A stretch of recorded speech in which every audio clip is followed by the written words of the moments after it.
Mo tún gbọ́ ọ̀rọ̀ àgbà dé o, ẹ̀tẹ̀ tí ẹ gbọ́. Ọ̀rọ̀ àgbà tí ó ṣe lówùrọ̀, bó pẹ́ títí àṣẹ lọ́jọ́ alẹ́. Dudududududududududududududududududududu.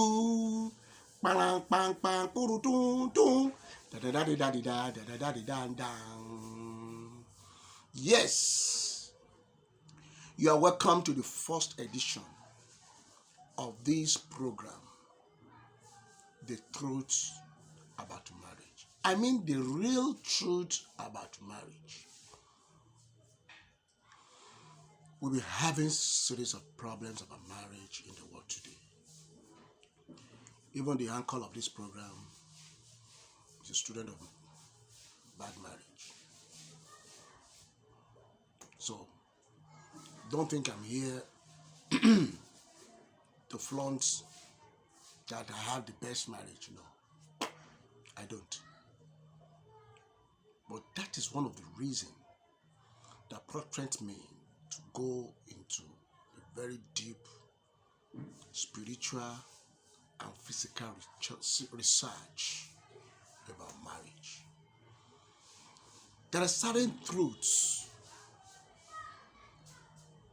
either we are not taught today, we are not aware of, and probably we decide to dump them in the dustbin and think that we are going into the Western culture. Ayetilaju now, man. This is what they do in America, man. You may be right. You may be right. They do that in America. Yes, some of them have successful marriages over there too. So I'm not going to argue with that with you. But one thing is this. The real truth about marriage is going to be dealing with African concept of marriage. How our forefathers were doing it in those good old days, and things were perfect. 50, 60 years of marriage, even with 2, 3, 4, 5 wives. Life goes on. No problem at all. What is the main secret? How did they do it? How did they manage their family?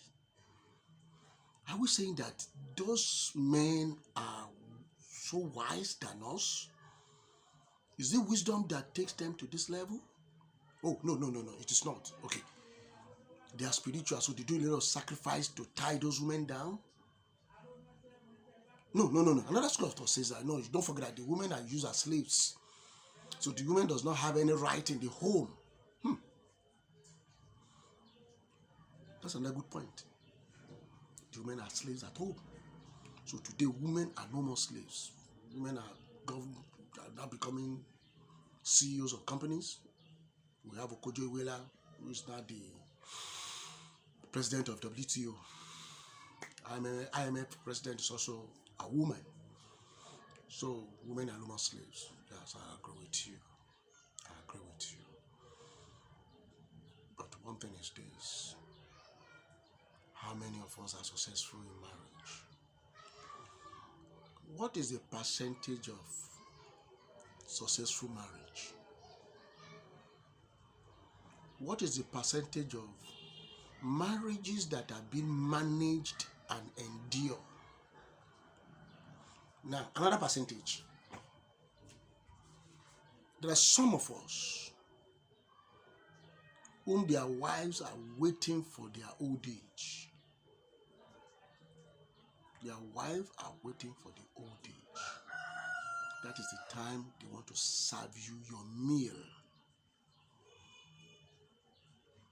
Some men are enjoying like hell now, and they think their marriage is the best. They are really enjoying it now. A lot of escapades are going on. They are seeing it. But the wives are waiting. The wives are waiting that when you are 70, when your third leg will not even rise in a month, she notices it. Every morning when she wakes up to go to the toilet, she's so used to it. She sleeps at the other side of the bed. You are here. So when she wants to come down, she crosses the legs. So she knows when the third leg also wakes up. So the time will come when those third legs will not be up again.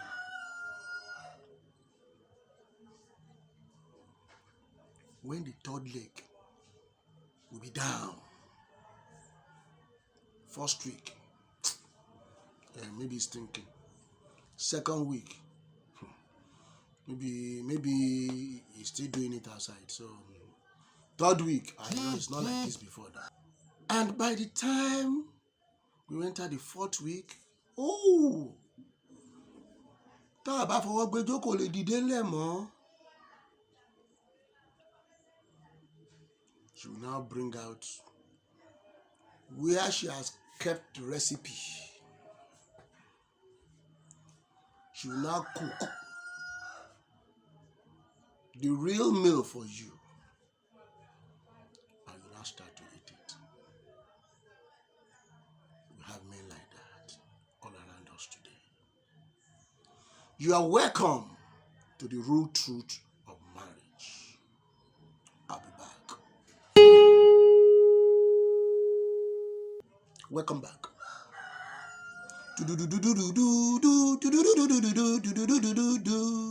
Ọ̀rọ̀ àgbà ni. For those who are listening here, they listen. This marriage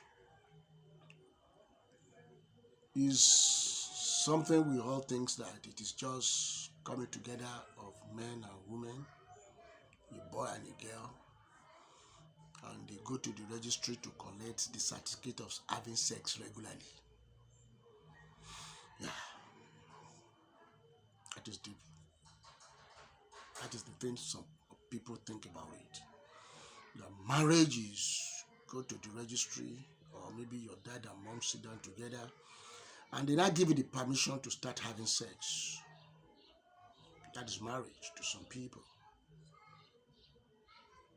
But let me tell you, this program is going on a very long exposition of my spiritual findings and my physical findings.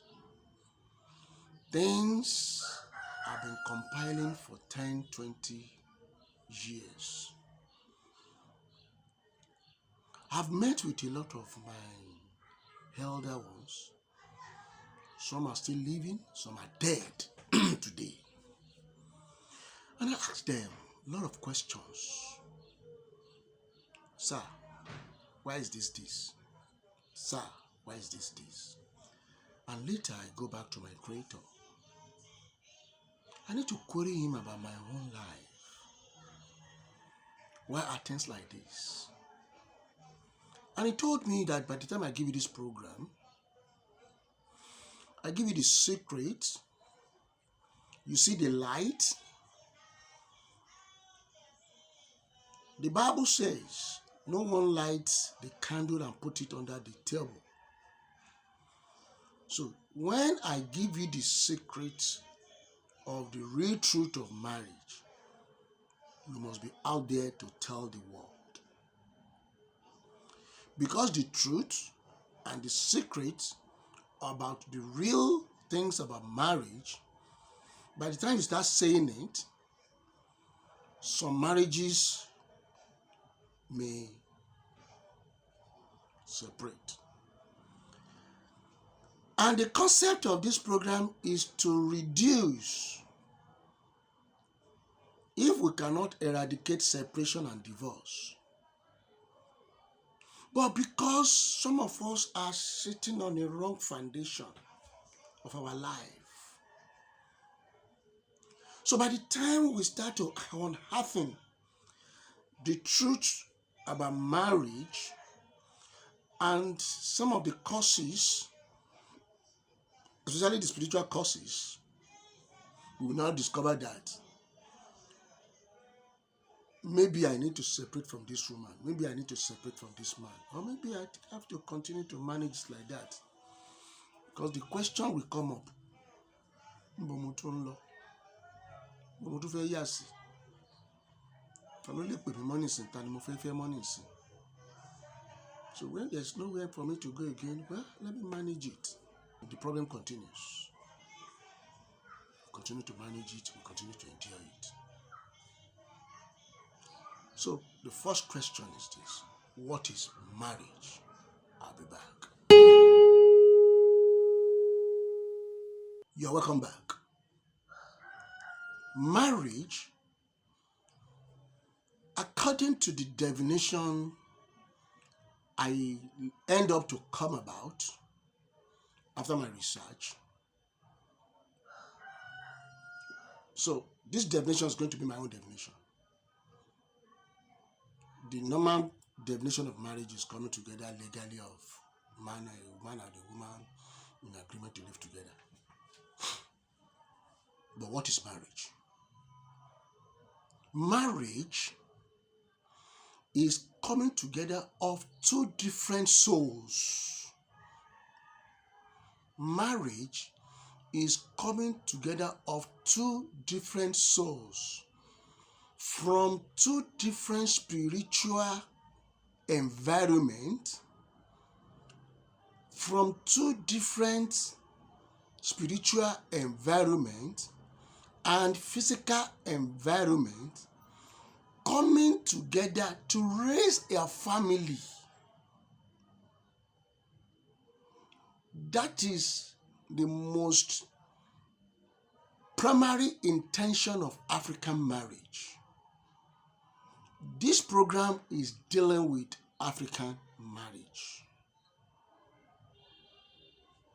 I'll give you the definition again.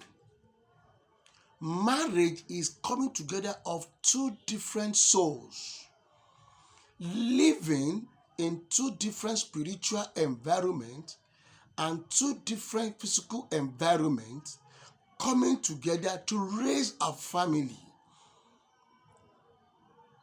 This is marriage. Each souls are on different spiritual level. So coming together of these two souls is what we call marriage. Soul A has his own spiritual powers. Soul B has her own spiritual powers. And the two of them wants to come together to marry. Soul A has his physical experiences. Soul B has her own physical experiences. And these two wants to come together to marry each other and raise a family. Looking at the definition, the word soul has now moved beyond human context. I'm trying to let us understand that a soul getting married to another soul is now beyond human comprehension. It is beyond my own physical understanding. How did soul A and B, how were they created? What was their positions to spiritual beings when they were being created? Soul A will be in a particular spiritual position, while soul B will be in a particular position.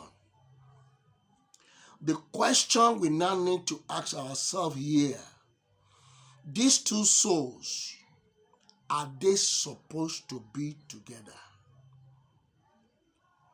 Now, there are certain questions, or maybe let me say, there are certain things some people who are educated always says, are we compatible?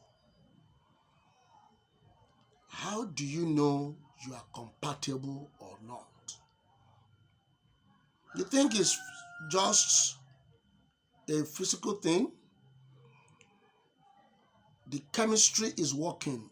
The chemistry does not work again. These are the languages I pick from the street. We will say this chemistry is working now. We met at a party, we met at a friend's place, we met online, and after some times, the chemistry is working fine, and I think we are compatible. Then, after about 3-6 months, maybe 1 year, we thought about hooking up, getting married. These two souls, where are they from? Where is his soul coming from and traveling to? Where is our soul coming from and traveling to? This is going to be the beginning of our findings on the root truth of marriage. We must know where a particular soul is coming from and where the other soul is also coming from. Let us have this.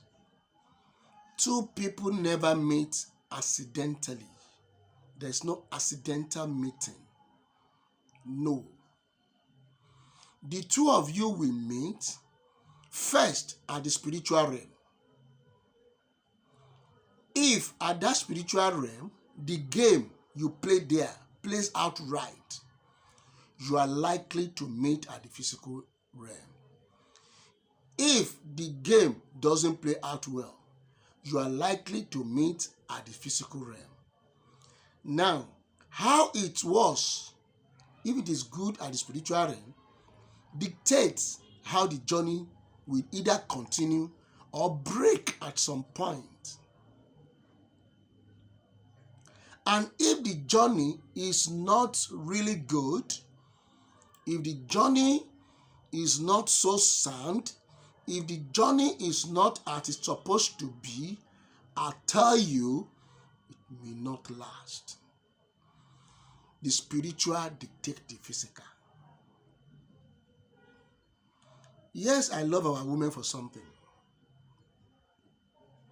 Before they open their legs for you, they had to open their heart.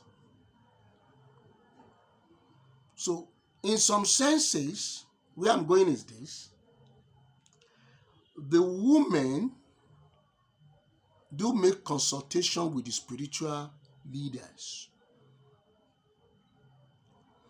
Some of today's spiritual leaders are excellent, and some they only want to eat. So what I'm trying to say is that our women will still go to a spiritual leader. It could be a pastor, it could be an alpha, and it could even be a traditional consultant. Let me quickly differentiate that area today on this program.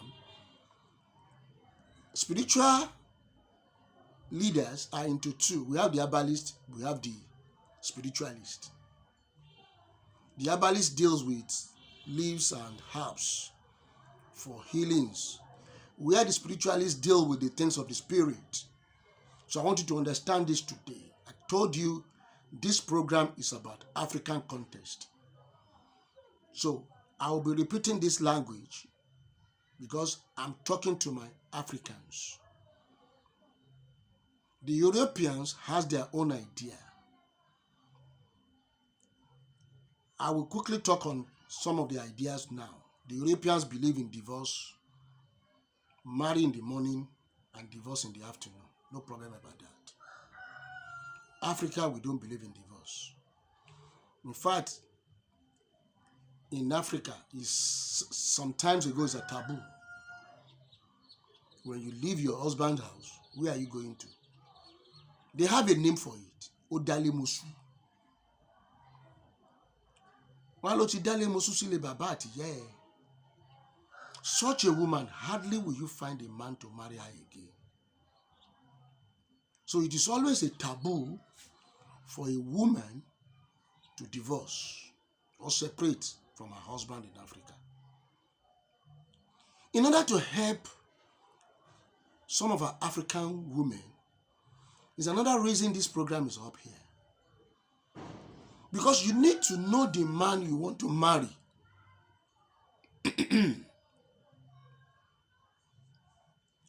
You need to really know him. And to you, the man, you need to know the woman you want to marry. Where is her soul coming from? So for those of us who are in marriage already, when this program gets to a point, I wouldn't want you to think that maybe separation or divorce is the next thing. But I would always say the truth here. For me, I don't believe in divorce. I don't believe in divorce. And as an African man, I believe in polygamy. I believe in it. So I don't want anybody to tell me that because she's not good, then the next thing is to divorce her. Because he's not good, the next thing is for you to divorce him. I will tell you how it was and how it works. So the first thing we will be looking at is the position of souls from your time of birth. Each person has a time of birth. I have mine and you have yours. Now, at my own point and my own time of birth, I know people that are born in some certain month of the year that I can marry. They may be rich, they may be poor, but I know them at a particular point of life, of year, when they were given birth to, that, oh, I can marry this lady. No, I can't marry this lady. You can marry this man. No, you cannot marry this man. That is the beginning and the foundation. And that is how our forefathers usually do it. So I will start from the ways of our forefathers before I come into the metaphysical and the Bible and the Quran. I still have about 5 minutes more to spend because this program I don't want it to be more than 30 minutes. At every 30 minutes, I will try to anchor it and put it to an end so that we can move forward. Then another edition is there. You can't finish it in a day. If I thought I do 2 hours program, you can't sit down for 2 hours and watch a day. It's not possible. So I know this one for sure. Now, in the days of our fathers, they usually start this way. When a child is given birth to, male or female, they will take the child to a spiritualist in the town or nearby town. The spiritualist will perform some spiritual exercise. In Yoruba language, we call it Itensaye, all with Tesaye Omoye, all Tese. They want to look at the future of the child. And along the line, one of the main things they look into is this child's marriage. Number one, can she or he marry? Who can he or she get married to? Which town will it be possible for this child to get his or her own spouse? If it's a male, how many wives can he marry? They look into all this. Because this is one of the things that determine the wealth of the baby, of the child, especially a male child. Our forefathers are always serious about it. They don't joke with a male child at birth. So also females. But they are so much particular about male child because there is a belief that the male child is the head of the family and is the one that is going to shoulder a lot of responsibilities. So all the necessary things needed to make this child okay is what they will prepare so that the journey will be so smooth. Now, after the issue of giving birth to, these things, let me tell you a little about the Itensai. I'll say about 2 minutes more. They go with the child. The spiritualist will put down his own instrument of consultation, sometimes calabash, sometimes a wooden with sand in it, and they will put the fingers of the child on the sand. First of all, the left and then the right. Then same thing about the two legs. And after doing that, they do the consultation. At times they will tell the parents, this child, when it's time for he or she to get married, must not stay in this town because the spouse is not in this town, it's not in this village. Where do we get a spouse for him or her? You have to travel as far as this particular town or village. We don't have family and relatives there. You don't need that. He has his creator. His creator will go with him. Her creator will go with her and will come back with her wife or wives and children. Even meet you alive. This is what I'm saying here. Don't worry. Put your mind at rest. It is then they will now go back and do it. Then the naming ceremony we can now continue. I would like to anchor at this point. So I will pick it again from here in the next episode so that we can all be able to understand how it was then. I pray for those of us who are already in it, that good Lord, the God, the Creator, the Redeemer, will be with all of us. Our marriage will be successful. And for those who are searching, I would like to pray in Yoruba. Mo like àdúrà Yorùbá yẹn gan. Mo ṣẹ̀ṣẹ̀ mọ̀ túmọ̀ ẹ̀ ní ẹ̀ní gbé egun ilé egun. Dàbọ̀ lọ. On the next episode. Thank you.